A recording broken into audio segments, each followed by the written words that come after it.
you want to start this side? That's cool. Yeah, whatever side you want. I'm ready to go this morning. I feel like a new person. Sleep's exactly what I needed. Thailand steroids are starting to kick in. I'm excited to get out and get back to it. Welcome back in black. We're here with Below Deck deckhand Tanner Sterback. Hey, how are you, Tanner? I'm good, guys. Thank you so much for having me on. We're so glad to have you I here. know, your blue eyes are coming out in the black. I love it. You're the good vibes only king, of course. How did you adopt that motto? Being the youngest of four, I was basically hanging out with my brother and his older siblings. We were always surfing and hanging out, and honestly, I just avoided all drama. It was all GVO and doing the van life and everything. Just want to surf and chill. I avoid all drama at all costs. It makes sense that you would join a reality show then to, avoid the drama. To avoid the drama. Makes perfect sense. Well, I got to put it to the test. How much good vibes can I handle? Was it easy to kind of stay away from all the drama and keep the GVO going when you were on the ship? Pretty much. I mean, I'm a huge fan of drama if I'm not a part of it. Oh, I always wish I had a bag of popcorn or something, but I'll watch it all day. Because I'm sitting there in the sidelines just smiling and laughing. Right. I love that. Well, you've lived a pretty interesting hippie kind of life. You've been a surfer. You don't mind the van life thing. You've been a lifeguard.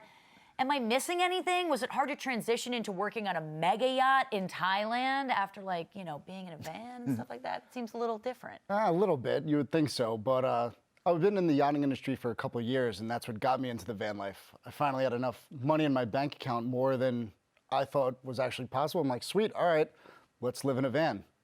Turns out it costs money to live in a van. Yes, yes it does. That's not just I ended up having to sell it just to get my plane ticket back to New York, and luckily got in touch with Below Deck people, and it all worked out. Wow.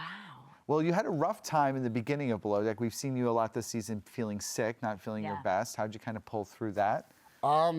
That's honestly just like the inner strength almost. It's like being an athlete in me, I guess. You know, you're sick, you don't want to sit on the sidelines, you don't want to miss the big game. And like when you're working on the yacht and it's so hot outside and the work is so demanding, you'd feel like a piece of crap if you couldn't help your teammates out. And I'm good at my job, I know I am, and I want to be there as much as my crewmates want me there.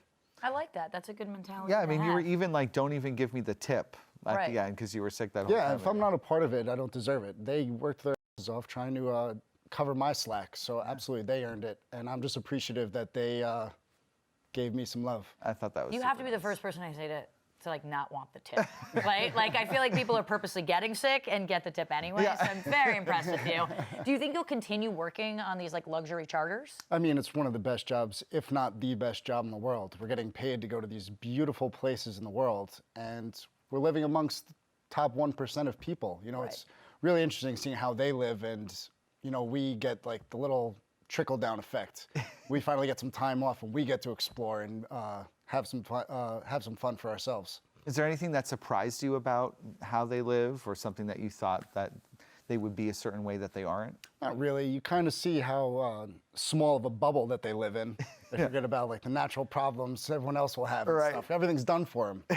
So that's basically it. But I mean, if they're happy, they're happy.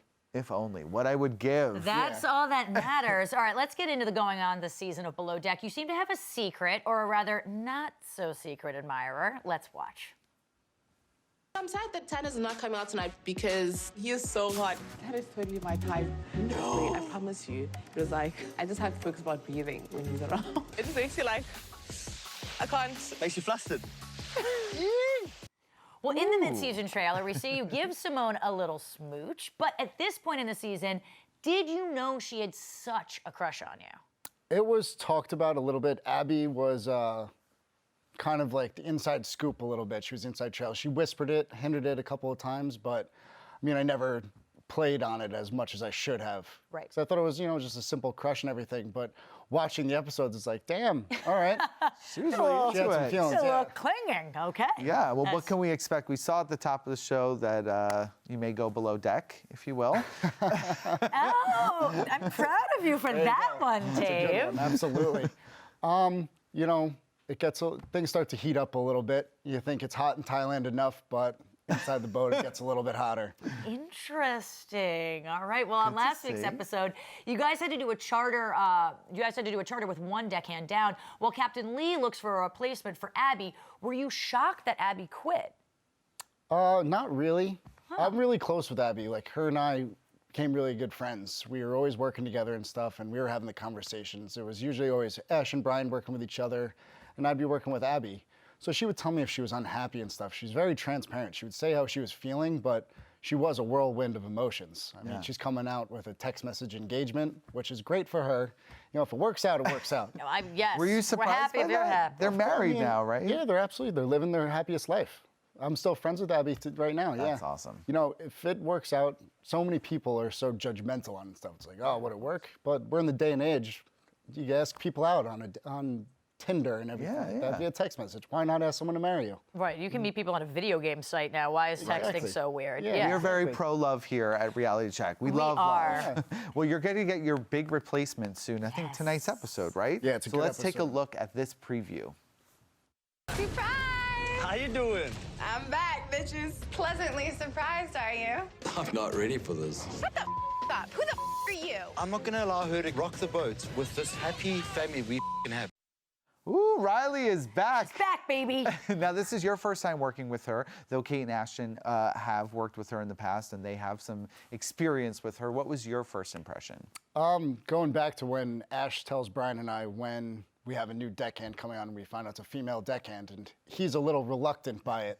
That immediately sends kind of a red flag because we all know Ash loves pretty much any female.